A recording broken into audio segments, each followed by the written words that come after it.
asalaamaaleykum mbokki xibaaru takkusaan si li ci nar a gën a fës bokk na ci li ci nar a gën a fës la nga xamante ne moom moo jëm ci wàccaayu lii di célébration Assomption foofee ca Ziguinchor ñoom nag waajuñ ko ni mu waree ndaxte gis nañ ne nag la nga xamante ne moom moo jëm ci wàllu mbas mi le moom moo fa daal di alawtiku ba ñoom ci seen wàllu bopp ñu ajandi loolee dinañ ci ñëw ci yaatalu xibaar yi doxu ñaxtu gi ñu fasenoo amal ni ki tey ji sànq fii ci ndakaaru waa aar lu ñu bokk doy na ak it yeneen kuréel yooyee ñoom ci seen wàllu bopp daal di nañ ko ajandi ba jëm jamono jàpp ne nag dafa bëri ay kilifa ak ñeneen ñi nga xamante ne daal di nañu sàkku ci ñoom ñu aj loolee wante nag préfet lu mu wax mooy que ne loolee ndaje boobee mun na andi lépp lu jëm ci wàllu lawal mbas boobee dinañ ci ñëw ci yaatalu xibaar yi. association consommateur yu nekk ci Sénégal ñoo ngi sàkku ci way juru ndongo yi ñoom ci seen wàllu bopp ñu bañ a fay weer yi nga xamante ne nag seen gune yi jànguñu ko loolee ginnaaw sa nga xamante ne nag nguurub Sénégal daal dina jëlub dogal ginnaaw bu mu joxe benn milliard école yooyu teg ci yeneen ñaari milliards muy ñetti milliards dinañ ci ñëw ci yaatalu xibaar yi ci boobu jamono itam syndicat bi ëmb jàngalekat yu nekk ci école catholique yi ñoom ànduñ ci génn boobee ba tax rek ñoom ci seen wàllu bopp daal dinañ ci àddu dinañ ci ñëw ci yaatalu xibaar yi li mu mbasu bésu tey ji lu toll ci juróomi nit ñàkk ci seen bakkan juróom-ñett fukk doon ña nga xamante ne kenn ci ñoom xamul fan la jëlee feebar boobee niki tey ji téeméer ak fanweer ak ñaar ñoom ñoo ko amee bés dinañ ci ñëw ci yaatalu xibaar yi ci booba jamono accident bu métti am foofee ca Tataguine Mbambara ñaari woto camion malien ak benn bus horaire bu Medina Wadène ñoom ñoo fa daal di mbëkkante ay gaañu-gaañu yu métti ay nit jëlee nañ ko fa dinañ ci ñëw ànd suñu ndaw la fa di Ngor Sarr loolee buñ ci boole yeneen xeetu xibaar wax sa xalaat lu ñu waxtaane bokk na ci mbas mi ak yët front social bi nuñ ko waxee woon ci 88 lay doon 628 98 98 biti réew 33 841 22 33 ngeen bañ fi fay wala boog ngeen lëble fi bor Aline Badara Socé moo féete ci xarale gi.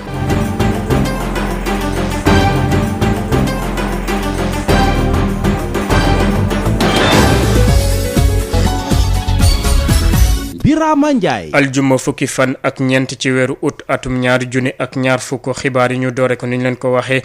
ci ginnaaw bu ñu lëkkaloog suñu yeneen diwaan yi fii ci Sénégal.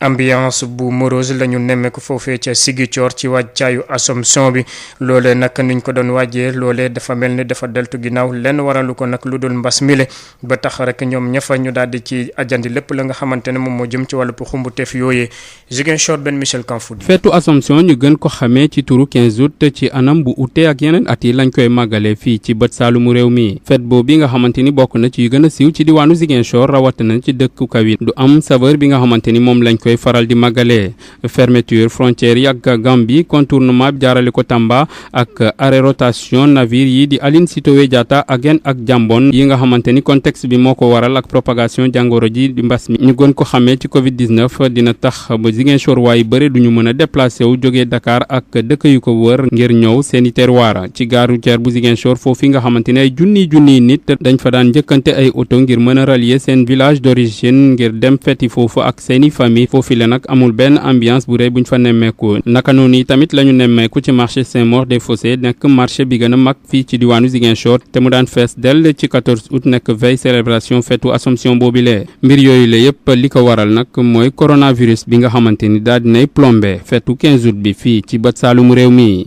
ki doon jokkoo ak yéen fii ci diwaanu Ziguinchor Ben Michel Kanfoudi pour Sud FM. Ben Michel Kanfoudi ni ki sànq la ñu waroon amal doxub mu ñaxtu waa aar li ñu bokk ak doy na loolee nag dañ ko ajandi organisation yi ne nag jàpp nañ ne bëri na kilifa yi nga xamante ne ñoom ñoo daal di àddu ci ñoom ñu bàyyi lépp lu jëm ci wàllu pour ndajalo boobee ndaxte nag gis nañ ne mbas bi mun na fa jaare gën a yokku ba tax rek ñoom ci seen wàllu bopp jàpp ne fii lëg ay fan dinañ yëngalaat boole waat troupe yi ngir rek daal di amal taxawaay googe moo di Diouf moo àddu ci seen tur ñu teewlu ko. ku ne xam na ne depuis que organisation yi nga xamante ne nii ñoo ŋànk kuréel gi déposé demande def déclaration de marche jot nañu pression bu ne te pression yi kenn waralu ko lu dul état di ñu bëgg a méngale comme ay nit yoo xamante nii nit yu irresponsable lañ ñoo xamante nii ñu amul benn yërmande ci askan bi ñoo xamante nii aussi yëgguñu feebar bi li nga xamante ni moom moo ngi koy def ci réew mi ba tax na boobu ak léegi bi ñu annoncé manifestation bi jot nañu médiation yu bëri ay kilifa diine yónnee nañu fi déglu nañu leen ba tax na démb convoqué nañu organisation yi nga xamante ni ñoom ñoo nekk ci plateforme bi laaj leen seen xalaat ci li nga xamante ni ñaan njekk gi ñu ay kilifa ñaan njekk ci kaw loolu ñu ne marche bi nga xamante ni façon nañu ko yéene def tey ci ajjuma ji organisation yi ne bu ñu sañoon marche bi ñu tegandikoo ci suuf ngir jox ñi nga xamante ni ñoom ñoo fi ñëw doon dox ay tànk njekk waaye loolu tekkiwul benn yoon wàcce suñuy ngànnaay tekkiwul benn yoon deltu gannaaw ci kaw loolu marche bi nga xamante ni moom la ñu tax mu war na am tey dañuy def ay série de manifestations ci fan yi nga xamante ni fan yi ñëw fi nga xamante ni foofu la ñu koy defee bokk na ci siège UVS da ci bokk ministère de la culture ak yeneen makkaan dañuy jël nag askan wi comme seede parce que depuis ay at yu bëri collectif yi bépp collectif fa nga nekk ñoo ngi lay dégg ngay xeex ba tax na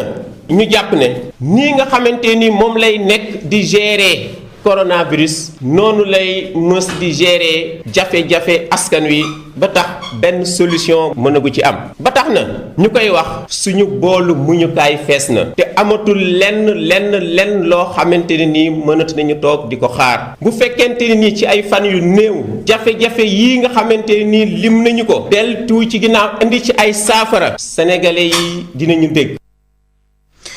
bu kenn fay arriéré yu nga yoral école privée yi loolee ku ko yëkkati di association consommateur yu nekk ci Sénégal loolee nag ñoo ngi jël dogal boobee ginnaaw bi nga xamante ne nguurub Sénégal daal dina jël lu toll ci $1 milliard jox ko jàngalekat yooyee ñu ne déetewaay mu yëkkatiwaat yeneen $2 milliards muy $3 milliards ba tax rek ñoom ci seen wàllu bopp jàpp ne nag loolee nga xamante ne moom mooy $3 milliards yooyee nguurub Sénégal daal di yëkkati jox ko école privée yooyee mat na ngir rek ñu daal di jëfandoo ci loolee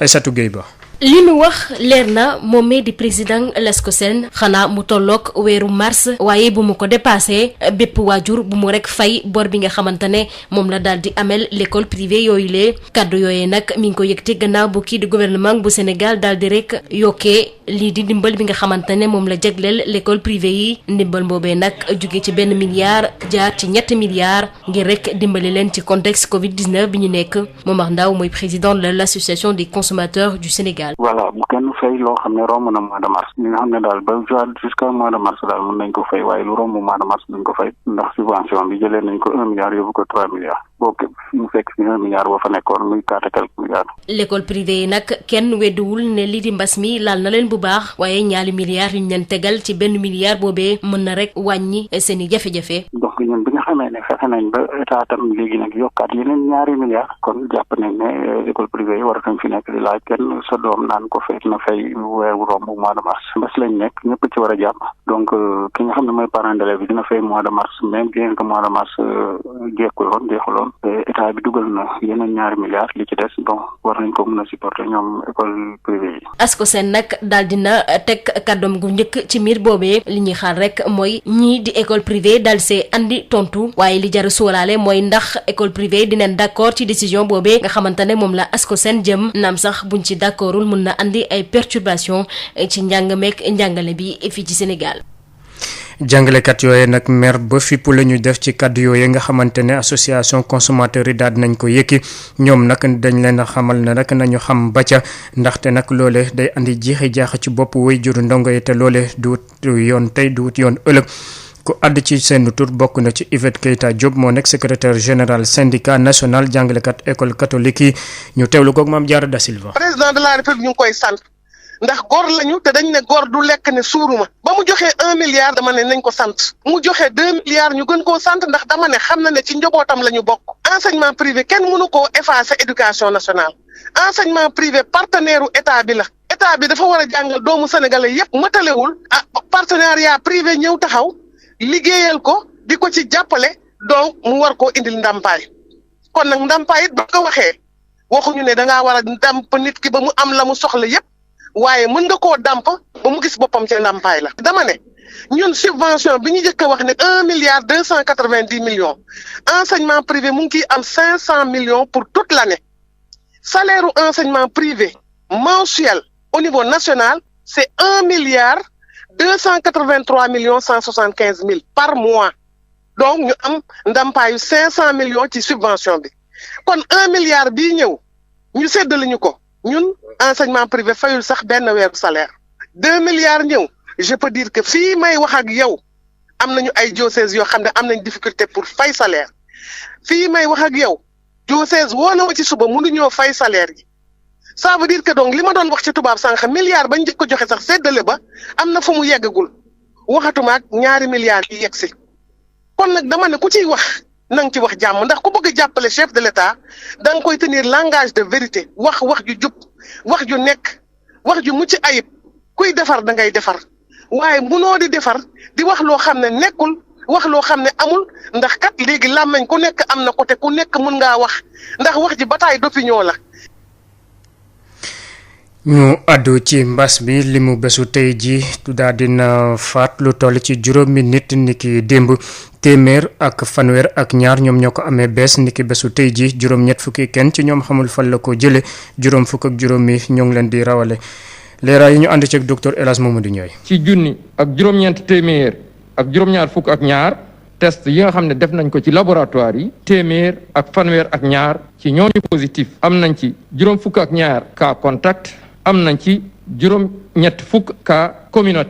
communautaire mooy ñi nga xam ne jot nañ ci doomu mbas mi te xamuñu ku leen ko wàll ci ñooñu cas communautaire nag Mbao am na ci juróom benn Saint-Louis am na ci juróom benn Thiès am na ci juróom benn Tivaouane am na ci juróom benn Dakar Plateau am na ci juróom Kaolack am na ci juróom Mariste am na ci juróom Kolda am na ci ñeent Ziguinchor am ci ñeent Bignona am ci ñett Mbour am ci ñett Rufisque am ci ñett Almadi am ñaar Guédiawaye am ñaar Kédougou am ñaar Mékhé am ñaar Port am ci ñaar Derklé am ci benn Gibraltar am benn HLM am benn Joal am benn Xombol am na benn Kër Massar am ci benn Matam am benn Nord Foire am benn Parcelles Assainies am benn Pikine am benn Pout am benn Sicap Amitié 3 am benn Touba am benn ak Yoff am na benn ñeent fukk ak ñett si malade yi ñu entré woon hôpital wér nañu ba dinañu génn bés ni ki tey bu ci yàlla àndee juróom fukk ak juróom ñu nga réanimation juróomi malade ñàkk nañu seeni bakkan bésu démb alxames fukki fan ak ñett ci weeru août bi ñu nekk ñeneen ñi des hôpital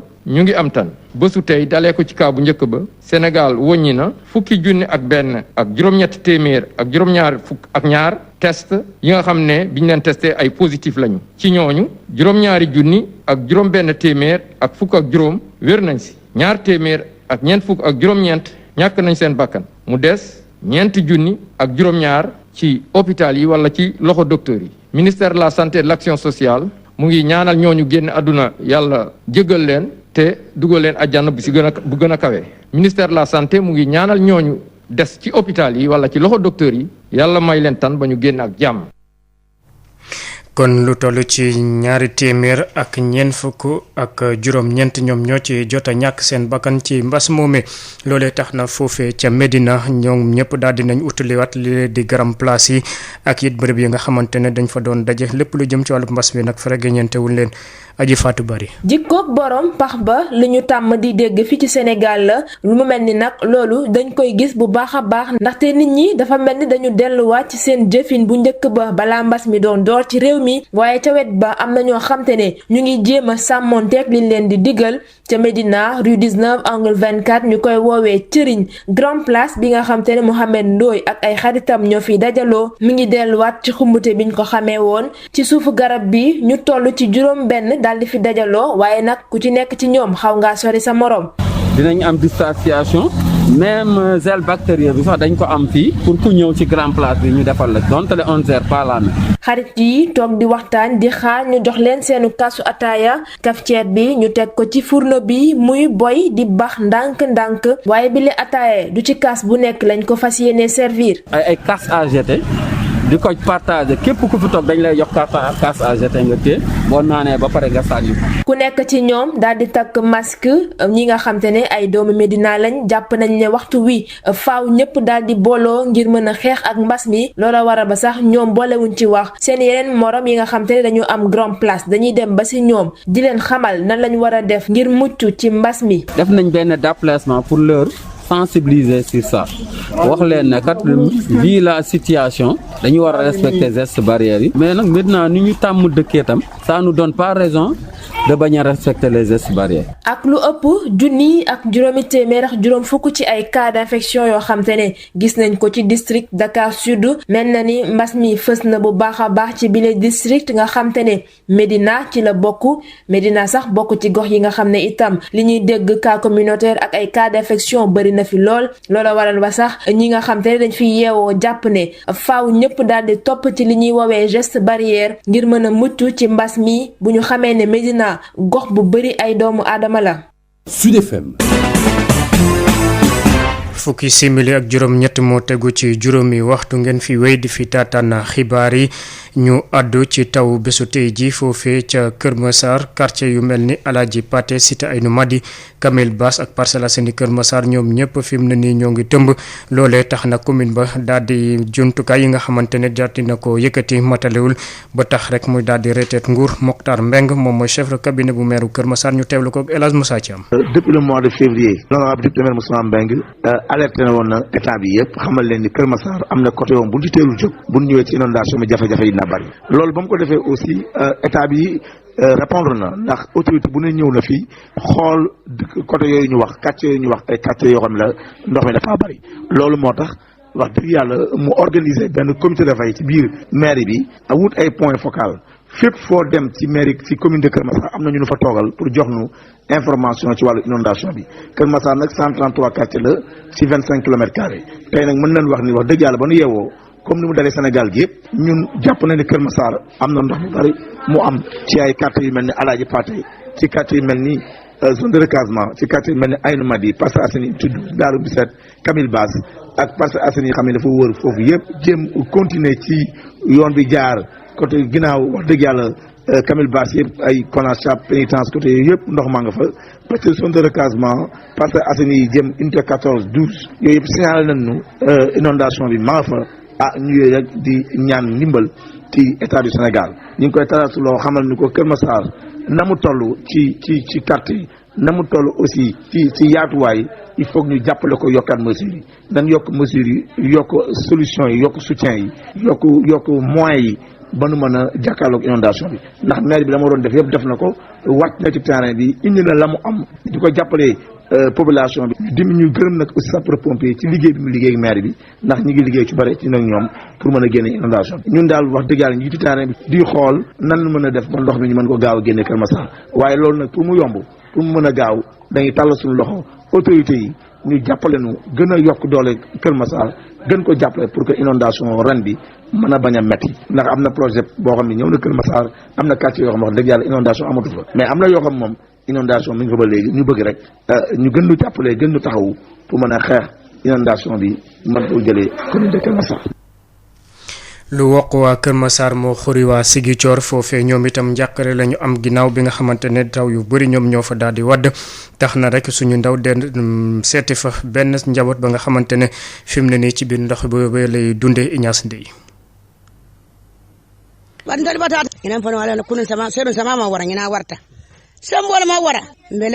seen tànk yi ci ndox mi bagage yi daal di tooy xepp ci situation jafe-jafe bi ni mel lañu fekk njabootu Mané dëkk ci quartier Kenya complémentaire fii ci diwaanu Ziguinchor yenn ci miiru kër yi daal di màbb kër gi daal di yàqu yaxeet ci anam yi ni mel lañu fekk njaboot bi juróom benn nit yi nga xam ñoo nekk ci anam yi ni mel lañu fekk njaboot bi juróom benn nit yi nga xam ñoo nekk ci kër gi xamuñu nu ñuy def chef de famille bi daal di jaaxle loolu ay rongoñ di tuuru ci ay gëtam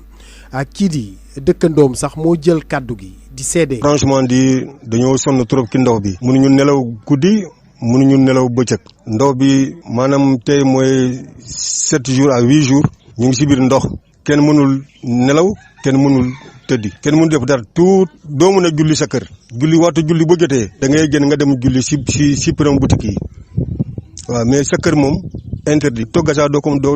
mën a def situation bu métti sama jabar ban lay gel mu teg fourneau si kaw def si kër mu togga bu paree togga foofu lay yekk bool bi ma nii laa taxaw nii si kii bi si ndox bu ma lekkee ba pare ma teg bool bi si kaw ndox ma génn mes enfants sont dans l'eau di jafe-jafe njabootu Mané bi nga xamante ni waa quartier bi yëpp ñëw nañu foofu di ko wàllu di génne ay bagages di ko daal di dimbale di élan de solidarité bi ñu fekk foofu. néeg bi yëpp daanu na mu ngi nii njaboot jaa ngi nii wër ko moom mu ngi toog di jooy yaayam sax da ko rawale yóbbu ko beneen kër mu ngi toog foofu depuis keroog nag taw bi ba léegi mënul arrêté kër gaa ngi nii ñun dag ñoo nekk di ko jàppale pour mu génnee bagage yi ci biti ñu koy yóbbu bagage yaa ngi nii ëmb baa ngi nii yére yi yëpp a tooy dara desul lal yi matelas yi dara desul dafa daanu ceeb bi sax si boppam dafa daanu alors lu dul jooy ñun ñoo ko doon fekk fompal rongañam. ci zone bi di Kenya complémentaire situation bi métti na loolu li ko gën a taral sax xam moo di taw yi di wéy di wàcc fii ci diwaanu Ziguinchor ay inondation yi nga xamante ni naam indi nañu jaaxle waaye nag tiitaange ci ñenn ñi ci mel ni kii jàpp ni am na sax ay jaan yu mu jot a gis ci booru këram. sama ginnaaw mbir bi loolu saa tiitan ma dafa ma andi tiitange bu rëy parce que bu doon man kenn la jaan bu koobaa la moom laa gis ñoom ñaar la ku mag kii ak benn bu ndaw maa ngi ci surface de l'eau ki si kaw ndox bi laa leen gis. non tiitange bu rëy la mu andi franchement di tiitange bu rëy la mu andi. bokk na ci li waral mbënd mi ak jafe-jafe yi benn pont bi nga xamante ni tabax nañ ko foofu ñu jàpp ni pont bi moo leen indil naqar ak jafe-jafe yépp. pont bi moo ñu sonal pont bi c'est mal fait pont bi nuñ ko defaree moo ñu sonal bu njëkk ba pont bi bu mu amul woon ñun suñu koñ bi inondation amu fi amuñu woon benn problème mais bu ñu demee ba defar pont bi bii fi ñu dugal ndox bi dafa tuuti te ndox buy ñëw fii presque ndox genn wala ndox yi Ziguinchor yëpp fii lay jaar mais léegi nag bu ñu fa sàndee mbalit boobu bu fattoo rek ñun si ñun lay ñëw suñu biir kër lay dugg suñu biir néeg yi lay dugg fu mu ne ni population bi fii ñëpp ci biir ndox bi lañ nekk ci biir ndox bi la ñuy dunde fa la ñuy tëddee fa la ñuy def lépp fu mu nekk ni ay bâtiment sax daanu na dem ba ci guddi tuuti mu daanu woon ci kaw xale bu góor. comme Kenya complémentaire yeneen quartier yu ci mel ni Belfort Crapo Budodi Ekumbaay Gumel Petit Jeefay ñoomet ñu ngi ci ay jafe-jafe askan bi fekk baax foofu askan bi di sàkku ndimbal. ñu ngi ñaan maire mu dimbali ñu may ñu loxo dimbali ñu xamal ne ñun ginnaaw yàlla ak yonante bi moom lañ fi am tey jël suñu yaakaar bi yëpp teg ko ci kawam te xam nañ ne cri du cœur bu ñuy def ni buñ ko defalee bu ko déggee dina jóg mu jàppale ñu ndax yàgg nañu jàppale yàgg nañu ñëw ci suñu koñ bi xool ñu bu ñu tawtee sa inondé mooy day sol dalam ñëw ba foofu. mairie Momet di sàkku ndimbal ci nguur gi mu daal di jàppale commune Ziguinchor Abdoulaye Baldé. jafe-jafe yoo xam ne indi leen na ko quartier yëpp daanaka quartier yëpp la laal te loolu dafa weesoon suñu doole suñu kattanu municipalité yi te ñu xam ne fépp foo xam ne lu mel ni am na état bi la ñu interpellé parce que état bi moo am moyen di def assainissement suñu plan directeur bu ñu ko xaymaa si biir Ziguinchor c'est plus de 50 milliards loolu mairie bi amu ko donc de telle sorte que commencé nañ déjà di def plan d'assainissement pour les eaux usées mais mu des canalisation yoo xam ne ñu permettre ñu drainer ndox mi donc bu ma lancé appel boobu ministre bi répondre na positivement et très rapidement loolu moo tax dëmb rek tey ñu loué ay engins. ki ko xamle moo di maire Ziguinchor Abdoulaye Baldé moom mi doon lancé benn programme bi nga xamante ni mooy ñu génne suuf si ci mbedd Ziguinchor bi nga xamante ni ak nawet bi yenn ci askan bi nga xamante ni ñoom ñi nga xamante ni nelawatuñ ndax taw yi te ginnaaw taw yi ci ay réparation la ñuy yendoo.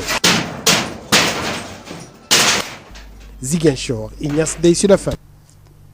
Ignace Ndeye ku wax nawetu wax gàncax foofee ca lycée bu Ogo daal di nañ fa samp garab ba mu daal di matale la nga xamante ne moom mooy lycée ba mu yemb lool daal di naat wante la fay jafe-jafe mooy ngelaw ya nga xamante ne day ànd ak suuf moom moo leen sonal ba tax ñu daal di ci yëkkati yóoxub wàllu Abdourahmane Diène. askan wi yeewoo ci diwaanu Matam daanaka tàmbali nañ di yeewu ci njëriñu garab ba tax na saa su ne ñu ngi jëmbat ay garab lu nu mel nag ñu ngi ko seetlu ca lycée bu Ogo nga xam ni foofu nag dañ fa gis ay garab yu bëri mu doon daanaka bërëb bi nga xam ne wuute nag loolu lu ñuy nemmeeku ci yeneen bërëb yi le dafa fekk ne ñeenti at a ngi nii ñu ngi wëyal seen programme bii di reboisement njiitu l'école bi di Pierre Faye. garab moom fu mu amul mën naa ne dund amu fa garab su baree dund gën a naat moo tax ma ne école boo xam ne amul garab c'est une école triste lu moo tax daal fépp fu ma dem damay def ba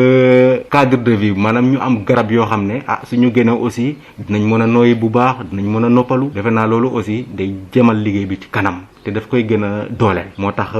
fu ma nekk daal maa ngi góorgóorlu pour. lycée bu Ogo boo fa duggee daanaka ngelaw bu neex moo lay tertu waaye nag bu ñu sukkandikoo ci kii di proviseur bi fas yéenewul yem ci lu nu mel bëgg na nguur gi daal di koy gën a jàppale ba mu gën a bëri ay garab ci biir l'école bi ngir xeex ngelaw gi nga xam ne saa su ne dafay wëy di indil gàllankoor askan wi leen. nguur gi ak ñi nga xam ne ñu ngi yëngu ci wàllu boobu su ñu mënoon a dimbale ba ñu am garab kon waxuma ci biiru kuuru école bi yëpp kese. mais dinañ mën a longer miiru école bi planter fu ñu mën a planter ay garab pour que daal vraiment ngelaw bu bari bi nga xam ne dañ koy gis Fuuta du ñu mën a sonal ci liggéey bi nga xam ne moom lañ sumb fii ci lycée Ogo defe naa daal loolu suñ ko amoon dina gën a baax. waaye nag fii ak nguur gi dina gën a jàppale ci seeni projet proviseur bi nga xam ne ab séeréer la bu ñëw dugg ci biir Alpulaar mu ngi def liggéey ba tax na jamono jii nii garab yi mu fa ji amal na njëriñ élèves yi ak ñëpp ñu nga xam ne ñoo fay liggéeyee. gis nañ ne garab yi ñu fi am permettre nañu ñu mën a liggéey bu baax a baax ci biir établissement bi day permettre aussi élèves yi nga xam ne suñu génnee récréation ñu mën a am fu ñu toog fu ñu taxaw pour mën a noppalu loolu daal mooy njëriñu garab yi nga xam ne moom lañ fi am. mu nekkoon Abdourahmane Diène fii ci Matam pour Sud FM. Abdourahmane Diène gannaaw Matam ñu dem ca Tataguine Mbambara foofee ca commune bu Tataguine nekk ca département bu Fatick accident moom moo fa am. benn camion malien moom moo mbëkkanteeg benn horaire bus bu Medina Wadène ca bàyyeekoo foofee ca Kaffrine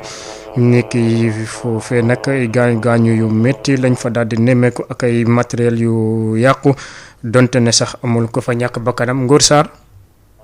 waaw El Hadj Ibrahima benn ni nga ko waxee la accident bu métti moom moo am fi nga xamante ne moom la ñuy wax Tataguine Mbambara mu bokk ba léegi ci commune bu Tataguine muy 11h di xaaj muy benn bus horaire bi nga xamante ne moom mooy doon bàyyeekoo woon Dakar doon ñibbi fii ñuy wax Missirah Wadène bokk ci région bu Kaffrine te digganteem ak Koungheul nekk ci ay kilomètres yu sorewul dara bus boobu itam tey ci suba gi la jóge woon Dakar waaye choc bi métti na lool ndax fukki nit ak juróom-ñett ñoom ñoo ci jëlee ay gaañu-gaañu juróom-ñett yi itam seen gaañu-gaañu métti na lool waaye ñi nga xamante ne ñoom ñoo gën a métti li nag ba seen état daal jaaxal nit ñi mooy ñaari chauffeur yi maanaam chauffeur yu camion bi ak apprenti ak itam chauffeur yu bus bi nga xamante ne fu mu ne nii ñoom ñëpp ak yeneen fukk ak juróomi gaañu-gaañu yi ñu àndaloon ñoom ñu ngi ci urgence bu hôpital régional bu Fatick. waaye ñu nga xamante ne ñoom ñoo fa tedd tey jii nii itam na ñi nga xamante ne ñoom ñooy sapeur pompier yi nekk ci 32e compagnie d'incendie et de secours bi mbir mi xewee rek dañu daal di dem itam na fi nga xamante ne moom mooy fa béréb boobu bi accident bi amee di Tataguine Mbambara muy nag ne nag zone bi nga xamante ne moom moo dox diggante Ndios moom ak Kër Martin ay at a ngi nii daal moom mooy gox bi nga xamante ne moo ëpp lu muy am ay accident ci route nationale numéro 1. waaye bokkante ñaari oto yooyu dafa fekk ci jamono boobu gouverneur Seynabou Gueye doon jox association bi nga xamante ne moom moo dawalkatu Jakarta yi nekk ci commune Fatick ay casque ak ay gilet yi nga xamante ne itam na président de la république moom moo leen ko may pour ñu mën a moytandiku accident yi ni mel la jërëjëf Ngor Sarr kon ñu jàppee ko noonu accident boobee lu toll ci fukki nit ak juróom-ñett ñoom ñoo ci amee ay gaañu yu métti bokk na ci ñaari chauffeur yi nga xamante ne nag fi mu ne nii seen wërgu-yaram daal dina jéggi dayo ngeen ànd ceeg Ngor Sarr.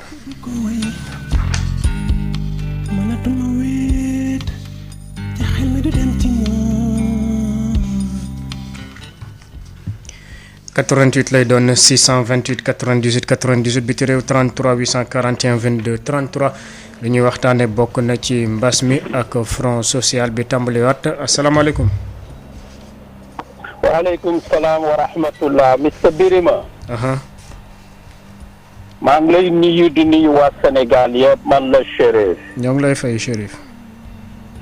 maa ngi ñaan borom bi subhaanahu wa taala allah azza wa jal mu aar Sénégal aar Amérique aar adduna bi yëpp. Mr Birima. activiste yi li ñu def man kontaan naa ci seen jëf. parce que gis nga ñoom ndaw yi surtout ñun ndaw yi dafa am lu bare lu ñu yore réew ma parce que suñu papa yi li ñu liggéey donte am na lu bare lu def 60 ans ñu liggéey ko bàyyil ñu ko fi ñun dañ ko war a yokk mais waruñu ko yàq te gis nga pandémie bi bu ñu ci deful ndànk laa lay wax ni buñ ci deful ndànk dinañu yàqal loo xam ni ki 60 ans du tax ñu dab ko gis nga Amérique fii fi mu nekk nii actuellement réew bu am doole la du ñu fi toog bés te dégguloo dàq nañu 10 000 personnes seen liggéey ndax usines ya ñu doon liggéeyee tëj na lu ko waral pandémie bi moo ko waral donc ñun amuñu doole Amérique tey Amérique fii Big 12 liñ koy wax ñi nga xam ni ki dañuy football college football dafa mel ni religion ci ñoom ay millions de people la ñuy engagé pour ñu liggéey mais dañ ko cancel kon ñun dañu war a jàng ci dëkk yu mag yi bu ñu gis ñu topp suñu bakkan rek ñu ne ñun li ñu doon def démb tey il faut ñu def ko mën nañu yàqal loo xam ne ki yàlla rek moom moo ko xam mais maa ngi gërëm tamit waa jàngu bi parce que responsabilité la ñu jël parce que mënoon nañu ne bu leen neexee dañuy def seeni fête mais maa ngi leen di gërëm bu baax a baax parce que lii pour ëllëg la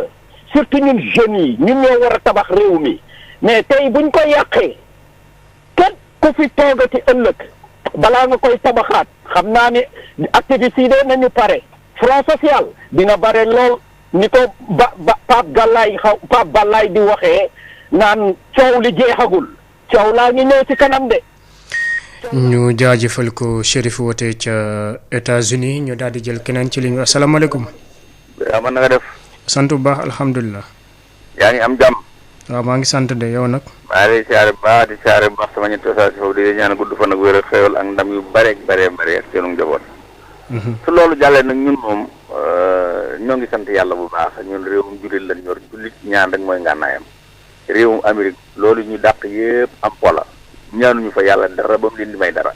ñun nag fépp fu ñu dajaloo ci mbirum jullit lañ fay def mooy jàngal Alxuraan jàng xase ñaan yàlla yi fi dellu gannaaw mbir nag bu jógee ci suñu borom dal ci sa kaw da ngay tàllalaat yàlla say loxo ndax mu delloo ko ñun duñ ay référence duñ suñu ay référence daal ay Amérique ak ay dëkk yooyu ñun intéressé wuñu xam nga lu ne. ñu jël keneen ci 88 lay doon 628 98 98 asalaamaaleykum. maaleykum salaam wa rahmatulah. wàññi rajo boobu. Alaaji Birama. waaw. Alaaji Saasi boobu de moo lay nuyu Saasi tamit si xombal gaar. Alaaji Saasi waaw. di kontaan ci Birama bu baax a baax nag di bëgg baax a baax Birama. jërëjëf. waaw boot njaboot yombul ku ne ngay boot mais macha allah di nuyu sa technicien. soose. waaw di nuyu suñu mbokk ni Amérique bu baax a baax ku ci mel ni gerte ma démb suñu xol dafa sedd ci moom guyu. Alaaji Birama. di ko njëkkee nag ñi nga xam ni suñuy bokk lañu ñu dëkkal ñoom te bokk na suñu jëm muy suñu mbokk chrétien yi dama leen di félicité man di leen encouragé man sama engagement personnel sama xol dafa sedd ci ñoom ma ngi leen di gërëm di leen sant ndax nag nit ku ne amul lu bisam mais ñoom xam nañ ni réew mi am na lu fi xew ñoom nag lii kenn du nit guléet ñoom yërmande am nañu ko fonk nañu doomu aadama ñu ngi liggéeyal yàlla kon yàlla nañu yàlla fay bu leen neexul kat ñii dañ ko see def ba mu neex bu ëllëgee lu ci waay góobee jar ko mais defuñu ko taxawaay bi ñoom yàgg nañ ko def bëgg doomu aadama yërëm doomu aadama fonk doomu aadama loolu moom mi ngi ci ñoom kon yàlla nañu yàlla fay ndax yàlla moo sàkk jaam yi sama daane nag mooy ma jëm ci ñoo lànk ñoo bañ dañ ñoon dañ koy def par la force loolu ñu waxoon de nee nañu réew mi dafa am jafe-jafe réew mi am na jafe-jafe waaw dëgg la benn jafe-jafe rek moo am ci réew mi bu laay ñëpp muy jàngoro ji ñëw la ñëpp di xeex képp kuy xeex daal di nga ànd ak ñëpp mais képp ku xeexul di ngay wét ci xeex booy xeex ñoom nag nee nañu dafa am ay médiation bi kan la kan moo ne wax ñoom dañoo waxoon par la force dañ koy def démbal ci ay médiation bu fekkee daa am ko ci dox lu baax nan wax turam mani danoo dellu ginnaaw bu ñu ñëwoon tey ñu xam ne réew mi am na république la bu ñu ñëwoon tey ñu xam ne réew mi république la mun noonu ne fii am république ay citoyen na fi ñu am njiit ñëpp loo dina sa interdiction ay ñu di ko bravé di lay bu ñu gënoon tey lay neex tan wasalaam jërëjëf Alaaji Saasi Mbuup ca Xombol ñu daal di jël keneen ci 88 lay doon 628 98 98 asalaamaaleykum. Birama Mamoro dafa dagg. ñu jël keneen ci 88 lay doon 628 98 98 biti réew 33 841 22 33 asalaamaaleykum. asalaamaaleykum. Birama Ndiaye naa fi yow waay. ça va alhamdulilah. Ba lañ jëree. bisimilah Fatou yow min sari maa xalaqa yal na yàlla mucc. Birama. waaw man damay ñëw direct rek ci mbiru pandémie bi. pandémie bi nee naa leen fii mi ngi ravager monde entier. mi ngi ravager monde entier te lu ñu war a jóg la ngir yàlla sol leen masque dafay yomb nañ ñu dimbalee ñuy sensibiliser bi ñu nekkoon ñu continuer ko damay remercier jàmbu Italie day def intervention yu am solo nekk ca bitim réew xam nga xew Italie intervention saa bu ñëwee rek ñëpp ciy kontaan parce que wax dañ koy enveloppé wax dañ koy coiffé ba ki lay dégg mën a xam ni kii lu mu ñàkk farag yow farag nga xam ni kii wax na lu am maanaa wax na lu am vérité wax na lu farankulaayu Sénégal nous appartient ñoo ko bokk nañu bàyyi yee fitna parce que fitna bi ñuy yee yëpp gis nga li dal Mali ñi fa dee ñoo perte li ni Côte d'Ivoire ñi fa dee ñoo perte du dëgg foog ñu yeewu jeunes yi nañu yeewu xam ne bon ñi leen ñu xam ci ay yooyu noonu seen doom du ci dee seen jabar du ci dee seen mag du ci dee na gars yi jéem a bàyyi saxaar gi mu dem dañu bàyyi saxaar gi mu dem du dëgg bañ ko yàlla faral moom da ngay yokk sa mer ak sa ñaar 88 lay doon 628 98 98 biti réew 33 841 22 33 lu ñuy waxtaane bokk na ci mbas mi ak front social bi lan ma ci seen xalaat ci 88 lay doon 628 98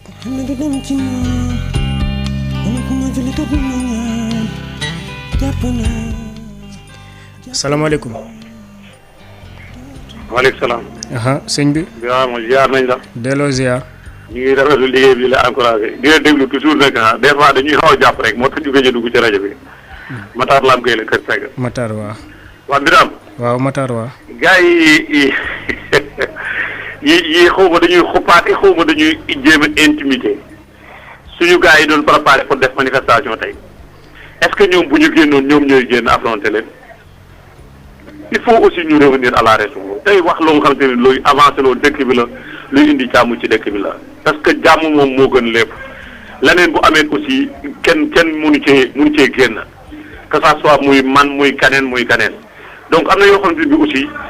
ça doit être évité quoi parce que am na yow miy wax te bu la wóoree ni bu gaa yi doon génn doon di taxaw doo taxaw en face ak ñoom c'est pas la peine ngay menacer fii parce que ñun ñii gars yi dépassé nañu loolu le plus important dans ce pays là mooy l'État ci jëm boppam na jël ay responsabilités par rapport à la situation sanitaire li mu waxoon nit ñi mu respecté ko applique ko à la lettre loolu moom la ñuy xaar ci ñoom mais mënuñoo comprendre fii ñu ñuy wax ni ay côté Matam la xawma fan dañu am problème mu machine ay problème mu matériel hôpital dañ ko fa am ba dañuy évacuer ay nit de Matam à Touba de Matam à Diourbel ça c'est pas du tout normal dans un pays bien organisé bu fekkente ne dañoo nekk situation bii ñu nekk nii di xeex mbas mi la xawma te ñun ci biiru sax suñu ay locaux amuñu ay matériels yu suffisant yu ko mën a faj là ça pose problème nañu dem directement wax ci sujet yi li nga xam ne moo intéressé population yi parce que bu fekkee ne hôpitaux yi nga xam ne ñoo war a recevoir malade ñoom ñu leen gën a feebar fan la ñu jëm loolu mooy problème bi donc maa ngi gàttal quoi jërëjëf. jërëjëf Matar Lam Gueye Kër Sega ñu daal di jël keneen ci 88 lay doon 628 98 98 biti réew 33 841 22. allo fayal rajo bi. waaw wàññi naa ko naa def. noo tudd ak fooy wootee. Pape Ngom la di woote Medina. ma ne jamono yi képp kuy woote ay nit mbooloo ne ko patriote ak loo mën di xeex nga xam ne feebar bi mu ngi gaañ nit ñi nit waru ci woote ay rassemblement te ñoom ay opposant lañu duñu ay activiste ndax ku ci ne am na parti boo jàppale ji woon kon li ñuy mbuboo ak li ñuy def du benn maanaam ñoom financement ONG yi rek la ñuy wér mais du question ni dañoo patriote pour bëgg réew mi ñu naan nañ leen bàyyi ñu marche boobu xamuñu lu gaa yi bëgg parce que gis nañu waa Y'en a marre li ñu am ñoom it ñu ne nañ def noonu ONG yi financé leen comme gis nañu ONG yi waa Y'en a marre tàngal ONG yi financé leen mais ñoom it loolu la ñuy wér mais du question ay patriote nañu bàyyi naan diw dafa patriote jamono yi képp ku mën dara ci corona ñëwal jàpp ku mën a dimbali état bi ñëwal jàpp parce que affaire bi mu ngi gën di law di gën di garaaw loolu koy ku ci mën dara ñëwal mais yow. fekk ci kër. Birame na nga def. sant bu baax alhamdulilah. naka yitee Boy Malika. Boy Malika waaw. ana waa kër gi. ñoo ngi sant alhamdulilah. Birame de man vraiment maa ngi rafetlu vraiment activiste yi li ñu def quoi bien que vraiment man ñoom laa daan àndal quoi mais moment bi daal vraiment du moment di def ay rassemblement ay marché wala affaire yooyu quoi parce que moment bi laaju ko daal vraiment ak feebar bi ni mu demee nii quoi feebar bi moom ku yóbbu tiit ci vraiment quoi parce que man li may gën a reproché quoi man Birame xam nga man li ma jaaxal mooy depuis le 2 mars ba léegi keroog waxoon naa ko quoi xam nga pandémie bu fekkee ne dafa nekk ci yow da ngay dina am benn moment sax boo xam ni dinañu pandémie bi kat wàcc na ci jamono bii jékki-jékki boo ñu ni yéegaat na quoi ñu mën a am xalaat ni sax bon vraiment gars yi def nañu effort quoi mais depuis le 2 mars ba léegi le ministère de la santé n'arrive pas benn yoon boo xam ne bi mën nañoo déglu ñu ni ba pandémie bi am na moment bu mu wàccee mais léegi day soog a yéegaat comme les autres pays là bon les autres pays d'accord amoon na moment boo xam ne dafa wàccoon carrément mais léegi yéegaat nañ mën a xam ne benn am na benn contexte boo xam ne bi moo ko war a ba affaire bi yéegaat ñoom dinañ ko xam mais ñun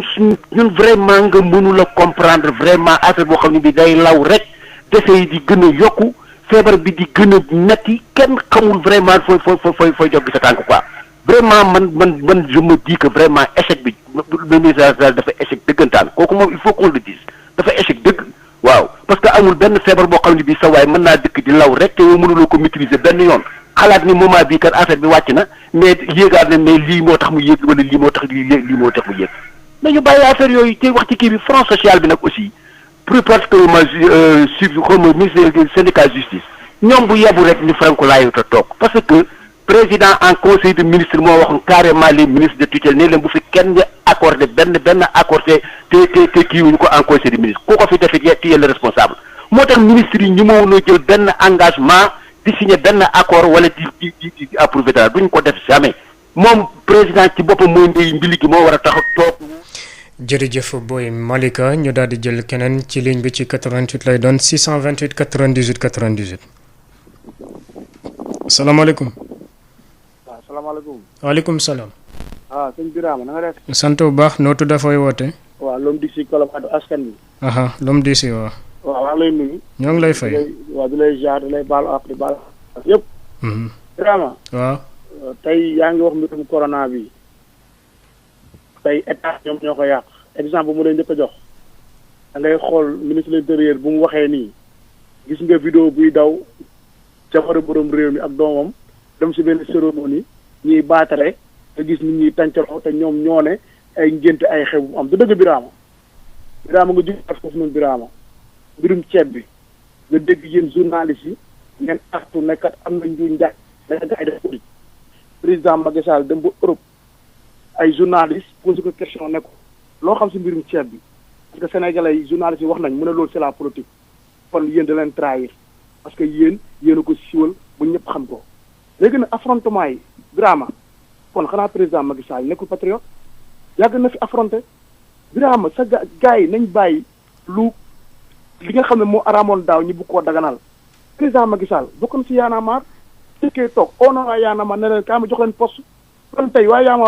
Y'en a marre wala ñu mi di xeex suñu nekkee ay samba boy kon président xanaa moom ko lan samba boy la woon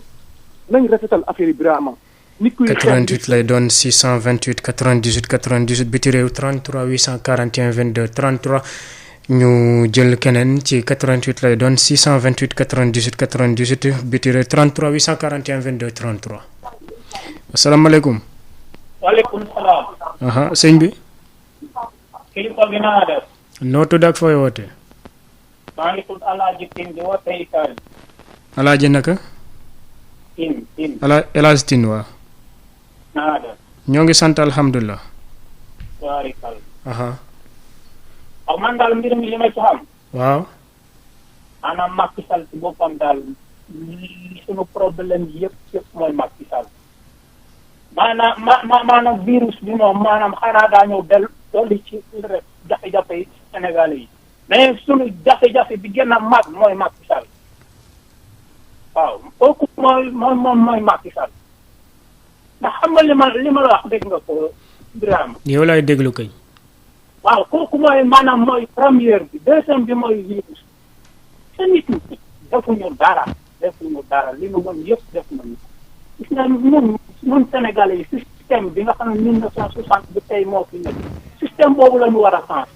système boobu moo doxul système boobu maanaam ñi fi jaar ñëpp système boobu la ñu yor léegi ku ñëw nag ñu ak saw tàngoor moom ñu fàtte tàngoor nga faat ñoom tàngooru Macky Sall fii mu ne moom ñuy rey bu baax a baax Macky Sall ci boppam dara Sénégal yi desal la suñu ko dara moom moo ñëw bu nax nu bu toog soog a gën a wet tam waa manifester yi ñu fi doon def ñoom ñi ci dee loolu kan moo ko def su ma waxee ñu naa ku ci ma woote mën na Sénégal yi yeewu ma xanaa tey la ñu bëgg Sénégal yi yeewu mais dem bëgg ñu woon ñu yeewu bi Macky Sall nekkee ci position ba xanaa bëgg ñu woon Sénégal yi yeewu tey la ñu boog a seet bu Sénégal yi yeewu Sénégal yeewoogul bu ñu yeewoon bu tey seet na nu ñuy def ak Macky Sall parce que lii jëmu kër ñëpp a sonn ñu neew doole yi ñëpp ñoo sonn ko wax dëgg mu naan Sénégal nii na la war a dafa bokk ci ñuy lekk xaalisu Sénégal Sénégal ñu neew doole ñëpp a sonn jërëjëf ñu daal di ko jaajëfal foofu la ñuy yëkkati jotaayu xibaar yi sant leen gërëm bu baax Aline Badara Socé mi féete woon ci xarala gi ci kanam tuuti bu juróom benn waxtu jotee Marie Rosalie Ndiaye ñëw ak yéen ci xibaar yi ci yaatal ci français lay doon.